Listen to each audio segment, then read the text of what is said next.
Hello દોસ્તો, welcome to study point YouTube channel.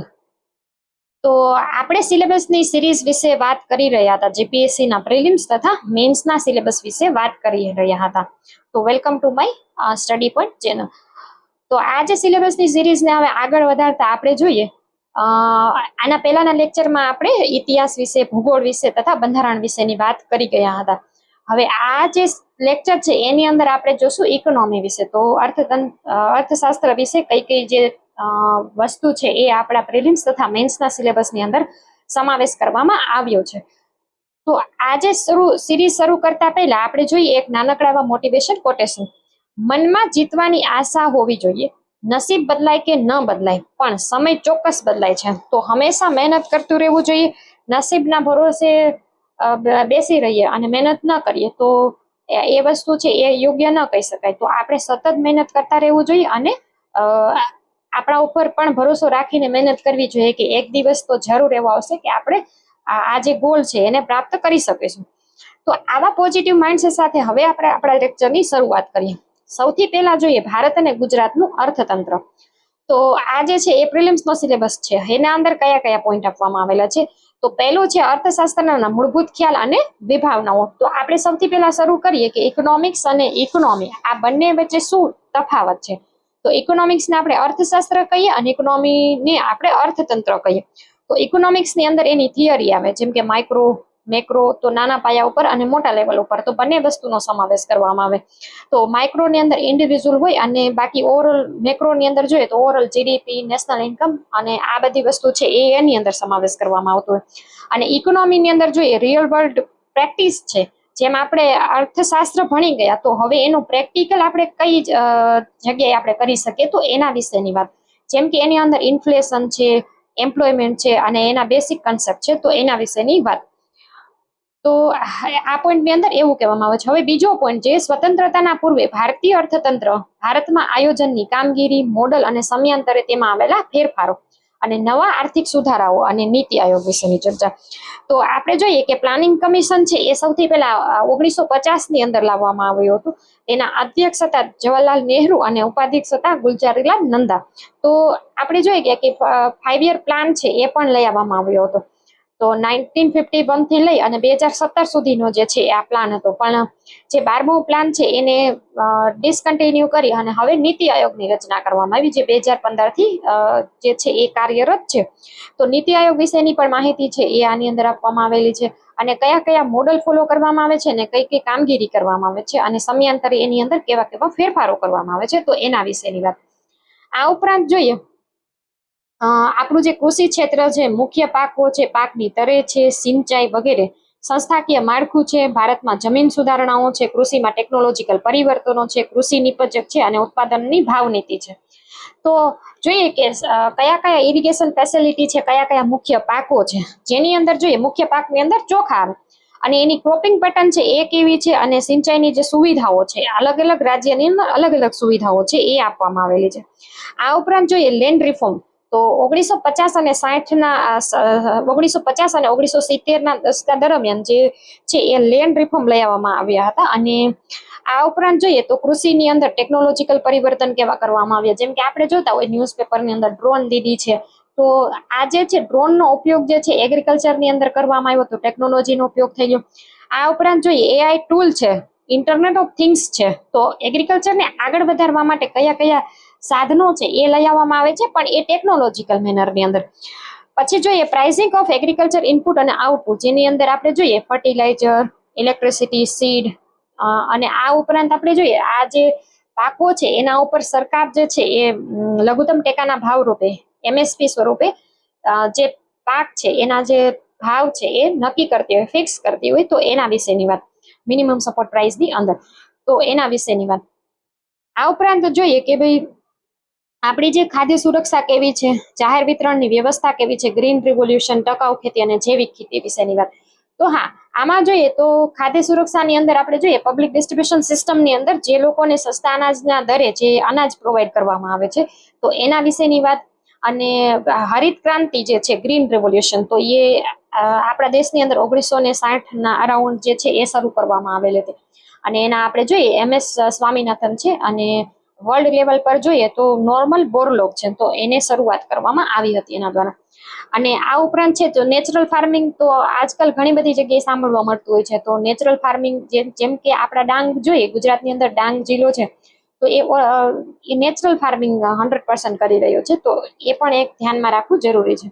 તો વિદ્યાર્થી મિત્રો, આ પણ એ પણ જાણવું જરૂરી છે, જે ઇકોનોમિક સબ્જેક્ટ છે એને આપણે કરંટ સાથે કઈ રીતના રિલેટ કરી શકાય એ પણ જાણવું ખૂબ જરૂરી છે. આ ઉપરાંત જે ઔદ્યોગિક નીતિ, જાહેર ક્ષેત્રના સાહસો, ખાનગીકરણ અને વિનિવેશીકરણ, ઔદ્યોગિકરણની વૃદ્ધિ અને તરે, નાના પાયાના ઉદ્યોગનું ક્ષેત્ર, ઔદ્યોગિક ક્ષેત્રમાં ઉત્પાદકતા, સ્પેશિયલ ઇકોનોમિક ઝોન, ઔદ્યોગિકરણ, વિદેશી મૂડીરોકાણ અને સ્પર્ધાની જે નીતિ છે એના વિશેની વાત. તો જાહેર ક્ષેત્રની અંદર આપણે જોઈએ કે કયા કયા જાહેર ક્ષેત્રની અંદર આવી શકે. જેમ કે જાહેર ક્ષેત્ર સાહસોની અંદર LIC આવી શકે, SBI આવી શકે, રેલવે આવી શકે. તો એ one of the most important example થઈ ગયું. આ ઉપરાંત જોઈએ ખાનગીકરણ અને વિનિવેશીકરણ વાળું. તો ખાનગીકરણ મતલબ કમ્પ્લીટ જે પ્રાઇવેટ સેક્ટર છે એના હાથમાં આપી દેવામાં આવતું હોય, અને જે વિનિવેશીકરણ ડિસઇન્વેસ્ટમેન્ટ છે તો એની અંદર સરકારનો પણ ક્યાંક ને ક્યાંક હિસ્સો રહેતો હોય. અને આજકાલ આપણે સાંભળતા હોઈએ કે હવે સરકાર પ્રાઇવેટાઇઝેશન તરફ વળી રહી છે, તો ખાસ કરીને ખાનગીકરણ છે એ સૌથી ઇમ્પોર્ટન્ટ બનતું હોય. આ ઉપરાંત છે ઔદ્યોગિકરણની વૃદ્ધિ, દરે, નાના પાયાના ઉદ્યોગોનું ક્ષેત્ર, ઔદ્યોગિક ક્ષેત્રમાં ઉત્પાદકતા, ખાસ આર્થિક વિસ્તાર અને ઔદ્યોગિકરણ, અને વિદેશી મૂડીરોકાણ અને સ્પર્ધાની નીતિ. તો સ્પેશિયલ ઇકોનોમિક ઝોન છે એ સૌથી પહેલા ગુજરાતના જે કાંડલા પોર્ટ છે ત્યાં જ લઈ આવવામાં આવેલો હતો. અને આ ઉપરાંત 2005 ની અંદર એની અંદર એક્ટ પસાર કરવામાં આવ્યો, અને ઘણા બધા જે છે એ સ્પેશિયલ ઇકોનોમિક ઝોનની અંદર લાવવામાં આવે છે. સ્પેશિયલ ઇકોનોમિક ઝોનનો અર્થ શું થાય?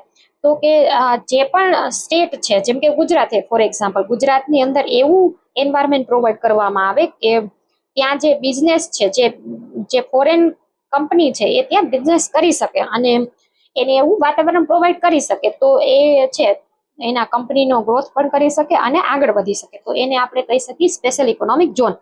અને બાકી ઇન્ડસ્ટ્રીયલાઇઝેશન છે તો એના વિશેની વાત તો છે જ.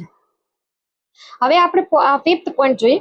તો એની અંદર છે ભારતીય અર્થતંત્રમાં આંતરમાળખાકીય સુવિધાઓ, પાણી પુરવઠો, સ્વચ્છતા, ઉર્જા અને વીજળી, વિજ્ઞાન અને ટેકનોલોજી, ગ્રામીણ અને શહેરી આંતરમાળખાકીય સુવિધાઓ, બંદરો, માર્ગો, હવાઈ મથકો, રેલવે, ટેલિકમ્યુનિકેશન અને social impact assessment. Social impact અસેસમેન્ટની સાથે આપણે એવો પણ શબ્દ ક્યાંક ને ક્યાંક સાંભળતા હોઈએ છીએ, એન્વાયરમેન્ટ ઇમ્પેક્ટ અસેસમેન્ટ.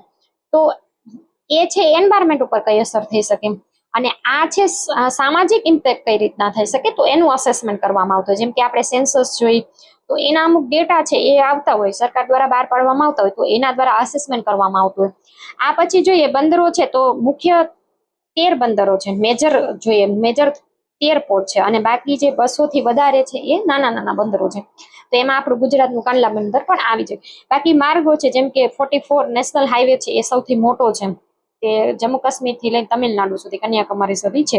બાકી હવાઈ મથકો, એરપોર્ટ છે, જેમાં રેલવે છે, ટેલિકમ્યુનિકેશન છે, તો એનો સમાવેશ. હવે જોઈએ આગળ 6થો પોઈન્ટ. સમયાંતરે વસ્તીના માળખામાં વલણો અને તરે, વૃદ્ધિ દર, જાતિ, ગ્રામીણ અને શહેરી સ્થળાંતર, સાક્ષરતા, પ્રાદેશિક, ગરીબી અને અસમાનતાનું માળખું અને વલણ, બેકારીના વલણો, માળખું અને રાષ્ટ્રીય ગ્રામ્ય રોજગારની નીતિઓ, અને વિકાસના વિવિધ નિર્દેશકો. તો આની અંદર જો સ્થળાંતર થતું હોય તો એની ઇકોનોમિક ઇમ્પેક્ટ શું થઈ શકે? તો માની લ્યો કે કોઈ ગ્રામીણ લેવલથી શહેરી તરફ જતું હોય, તો ઇકોનોમી એક તો વધી રહી છે, એનું સોશિયલ ડેવલપમેન્ટ થઈ રહ્યું છે, ઇકોનોમિક ડેવલપમેન્ટ થઈ રહ્યું છે, તો એ ઇકોનોમીના સંદર્ભમાં જોઈએ. પછી એની અંદર લિટરેસી, સાક્ષરતા પણ વધી રહી છે, એને ઘણી બધી વસ્તુનો ખ્યાલ આવવા માંડે છે કે કેવી જગ્યાએ ઇન્વેસ્ટમેન્ટ કરવું જોઈએ અને કેવી રહેણી કેણી હોવી જોઈએ, તો એના વિશેની માહિતી. આ ઉપરાંત જોઈએ તો ગરીબી અને અસમાનતાનું માળખું કેવું હોય, બેકારી અને વલણો, માળખું અને રાષ્ટ્રીય ગ્રામ્ય રોજગાર નીતિ, વિકાસના વિવિધ નિર્દેશકો.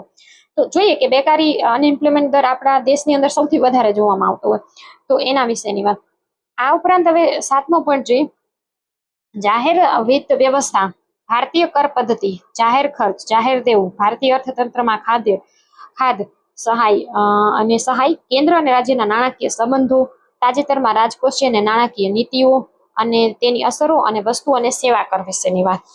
તો આ જોઈએ તો કરનું માળખું કેવું હોઈ શકે, તો યુનિયન ગવર્મેન્ટ અને સ્ટેટ ગવર્મેન્ટ, તો એના અલગ અલગ કરના જે માળખાઓ છે એ, અને આ ઉપરાંત જે નાણાકીય નીતિઓ છે એની કેવા કેવા મુદ્દોની અંદર સમાવેશ કરવામાં આવતો હોય એ, અને કેન્દ્ર અને રાજ્યના નાણાકીય સંબંધો છે, તો એ જે છે એ પણ ઇમ્પોર્ટન્ટ છે. ઘણી વખત આપણે જોતા હોય કે ઘણા જે રાજ્યો છે એની પાસે પૂરતા નાણાકીય જે છે એ સ્ત્રોત નથી હોતા, એના લીધે એ પછાત રહી જાય છે. જેમ કે આપણે નોર્થ ઇસ્ટર્ન સ્ટેટ જોઈએ તો એ બધા જે સ્ટેટ છે એ થોડા આપણે કહીએ કે થોડા પાછળ છે ફાઇનાન્શિયલી, એટલા જે છે ઇન્ડિપેન્ડન્ટ નથી. તો એના વિશેની વાત, અને જીએસટી જે છે એ 2016 ની અંદર લઈ આવવામાં આવ્યો હતો, તો એના વિશેની વાત. આ ઉપરાંત જે છે એ જોઈએ 8મો પોઈન્ટ, ભારતમાં વિદેશી વ્યાપારના વલણો, સંરચના, માળખું અને દિશા, સુધારાઓ પછી સમયમાં ભારતની લેણદેણની તુલનાની સ્થિતિ. તો લેણદેણની તુલનાની સ્થિતિ જેમ કે આપણે જોઈએ બેલેન્સ ઓફ પેમેન્ટ, તો બેલેન્સ ઓફ પેમેન્ટની અંદર જોઈએ તો એક ચાલુ ખાતું આવે અને એક મૂડી ખાતું આવે, કરંટ એકાઉન્ટ અને કેપિટલ એકાઉન્ટ. તો કરંટ એકાઉન્ટની અંદર જોઈએ one of the most important example remittance, જેમ કે ભારતની અંદર સૌથી વધારે રેમિટન્સ આવતું હોય, અને આ ઉપરાંત કેપિટલની અંદર જોઈએ તો એફડીઆઈ એફપીઆઈ જે છે એ આવતું હોય, તો એના વિશેની વાત. આગળ જોઈએ 9મો પોઈન્ટ, ગુજરાતનું અર્થતંત્ર, ભારતમાં સામાજિક ક્ષેત્રો, શિક્ષણ, આરોગ્ય અને પોષણ. વર્તમાન દાયકામાં ગુજરાતનું અર્થતંત્ર ભારત અને પ્રમુખ રાજ્યોની તુલનાએ કૃષિની મુખ્ય સમસ્યાઓ, વન, જળ સંસાધનો, ખાણ, ઉદ્યોગો, સેવા ક્ષેત્ર, આર્થિક અને સામાજિક માળખાગત સુવિધા વિકાસની નીતિઓ છે. તો આની અંદર જોઈએ કે ભાઈ આપણું શિક્ષણનું સ્તર કેવું છે, સામાજિક ક્ષેત્ર સોશિયલ જે સેક્ટર છે એ આપણું કેવું છે, તો બધાને બેઝિક નીડ છે એ મળી રહી છે કે નથી મળી રહી. આરોગ્ય અને પોષણનું સ્તર કેવું છે, જેમ કે આપણે જોઈએ કે માલન્યુટ્રિશન જે ખાસ કરીને મહિલાઓ અને બાળકોની અંદર જે માલન્યુટ્રિશનનું પ્રમાણ છે એ વધતું આપણે ઘણી વખત રિપોર્ટની અંદર જોતા હોય, તો એ ગુજરાતની સંદર્ભે અને ભારતના સંદર્ભે કઈ રીતે આપણે એને કમ્પેરિઝન કરી શકીએ. આ ઉપરાંત જે કૃષિની અંદર કઈ કઈ સમસ્યાઓ આવી શકે, જેમ કે ખાસ કરીને આપણી જે ઇન્ડિયાની વાત કરીએ તો રેનફીડ છે, તો રેન આધારિત છે, તો વરસાદ આવે તો જ આપણે એની અંદર કામ કરી શકીએ, કારણ કે આપણી પાસે એટલી ઇરિગેશન ફેસિલિટી નથી. અને ફોરેસ્ટ જોઈએ તો ફોરેસ્ટ તો એક આપણે કહી શકીએ કે આપણી પાસે એક રિસોર્સિસ સારો એવો છે, જેની અંદરથી ઘણી બધી વસ્તુ મળી શકે. બાકી ખાંડ છે, અને ખાંડમાંથી કયા મિનરલ છે, ક્રૂડ ઓઇલ છે, એ પણ આપવામાં આવતું. અને સેવા ક્ષેત્ર જે છે એ તો છે જ, આપણું ઇન્ડિયાની અંદર જોઈએ તો સર્વિસ સેક્ટર સૌથી આગળ છે, તો એના વિશેની વાત. તો વિદ્યાર્થી મિત્રો, આ થઈ આપણા પ્રિલિમ્સના સિલેબસની વાત. હવે આપણે જોઈએ આપણા મેન્સના સિલેબસ વિશેની વાત. તો એની અંદર કયા કયા પોઈન્ટ આપવામાં આવેલા છે. સૌથી પહેલા જોઈએ ભારત અને ગુજરાતનું અર્થતંત્ર. તો એની અંદર છે કે ભારતીય અર્થતંત્ર અને આર્થિક આયોજન, સ્વતંત્રતા પછી ભારતીય અર્થતંત્રના વિકાસ, મુખ્ય નીતિગત ફેરફારો, આર્થિક આયોજન અને તેનો વિકાસ, નીતિ આયોગની ભૂમિકા, ઉદારીકરણની અર્થતંત્ર પર અસરો, 1991ના જે એલપીજી રિફોર્મ કરવામાં આવ્યા હતા, તો એના પછી જે ભારતની જે ઇકોનોમિક સ્થિતિ છે એ કેવી બનાવવામાં આવી હતી. આ ઉપરાંત ઔદ્યોગિક નીતિમાં ફેરફારો અને ઔદ્યોગિક વિકાસ પર તેમની અસરો કઈ કઈ હોઈ શકે, તો એના વિશેની વાત છે એ પહેલા પોઈન્ટની અંદર કરવામાં આવેલી છે. હવે આપણે આગળ જોઈએ બીજો પોઈન્ટ. તો એની અંદર છે જાહેર નાણાં અને બજેટ, રાજકોષીય નીતિ, ભારતીય કરવેરા પ્રણાલી, તાજેતરના રાજકોષીય અને નાણાકીય નીતિના મુદ્દાઓ અને તેની કઈ કઈ અસરો હોઈ શકે. આ ઉપરાંત જોઈએ સરકારી બજેટ છે, જાહેર ખર્ચ છે અને જાહેર દેવું છે, અને ખાધ જે છે એના વિશેની વાત. તો ખાસ કરીને દરેક ફાઇનાન્શિયલ કમ્પ્લીટ થાય ત્યારે જે છે આપણું બજેટ રજૂ કરવામાં આવતું હોય, અને એ પહેલા ઇકોનોમિક સર્વે છે એ આપવામાં આવતું હોય. તો ઇકોનોમિક સર્વેની અંદર જે પહેલા ગયા વર્ષની અંદર કઈ કઈ વસ્તુ થઈ અને એની અંદર કઈ કઈ વસ્તુ ઇમ્પ્રુવ કરી શકાય એના વિશેની વાત.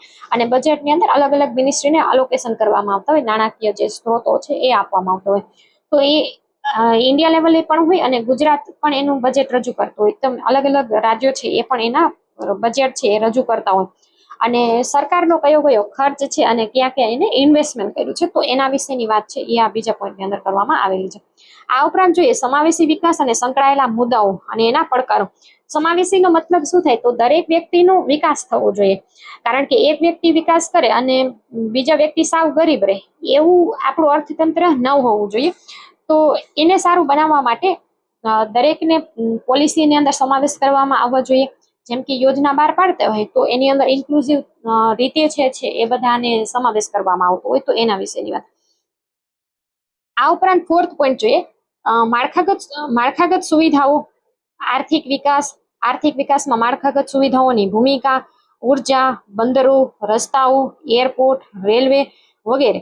અને આ જે માળખાગત પ્રોજેક્ટમાં જાહેર ખાનગી ભાગીદારી છે, સામાજિક અસર મૂલ્યાંકન છે, તો એ કઈ રીતે કરી શકાય, તો એના વિશેની વાત. મતલબ આપણે જે બંદરો છે એની ઉપર આપણે જે ઇકોનોમિક ઇન્વેસ્ટમેન્ટ કઈ રીતે કરી શકી, ઉર્જાના સ્ત્રોતો છે એને કઈ રીતના વધારી શકી, રસ્તાઓ કેવા બનાવી શકી, એરપોર્ટ, રેલવે કઈ કઈ સુવિધાઓ છે એ આપી શકી, જેના લીધે જે ઇન્ડિપેન્ડન્ટ છે, ફાઇનાન્શિયલ ઇન્ડિપેન્ડન્ટ છે એ આવી શકે.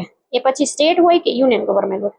આ ઉપરાંત પાંચમો પણ જોઈએ, કૃષિ અને ગ્રામીણ અર્થતંત્ર, મુખ્ય પાકની પદ્ધતિ અને સિંચાઈ, જમીન સુધારાઓ અને તેની સામાજિક આર્થિક અસર, ખાદ્ય સુરક્ષાઓ, જાહેર વિતરણ વ્યવસ્થાઓ અને કૃષિ અને તેમાં આપવામાં આવતી સબસિડીઓ. તો જેમ કે આપણે પીડીએસ અહીં એક્ઝામ્પલ પણ આપ્યું છે કે પીડીએસ જે છે એ પણ જે છે એ આપવામાં આવતું હોય. તો ભારતમાં ખાદ્ય પ્રક્રિયા અને સંબંધિત ઉદ્યોગો, કૃષિ અને પુરવઠા શૃંખલા વ્યવસ્થાપનમાં ઈ ટેકનોલોજી, ગુજરાતમાં ટકાઉ કૃષિ અને ઓર્ગેનિક જે ખેતી છે અને સરકારી ક્ષેત્ર વગેરે માટેની જે નીતિઓ છે એ કેવી કેવી હોઈ શકે. તો મતલબ જે સરકાર જે છે એ અન્ન માટેની કોઈ જે છે અન્નને લગતી, અન્ન પ્રોવાઈડ કરવા માટેની કોઈ યોજના છે એ ચલાવતી હોય. આ ઉપરાંત છે કૃષિ અને એનો પુરવઠા માટેનું કઈ કામ કરતી હોય, અને જે એના પાછળની જે ઈ ટેકનોલોજી છે એ કેવી રીતના ઉપયોગ કરવામાં આવતી હોય, તો એના વિશેની વાત. તો વિદ્યાર્થી મિત્રો, આ થઈ આપણા પ્રિલિમ્સ અને મેન્સના જે જીપીએસસી ના સિલેબસની અંદર ઇકોનોમી કયા કયા ટોપિક જે છે એ સાંકળવામાં આવે છે, ઇન્ક્લુડ કરવામાં આવે છે. તો અહીં આપણે જે આપણો લેક્ચર છે એ આપણે સમાપ્ત કરીએ. તો જો મારો આ વિડીયો તમને ગમ્યો હોય તો ચેનલને સબસ્ક્રાઇબ કરજો અને એક લાઇક બટન આપજો. Thank you. નમસ્તે. જય હિન્દ.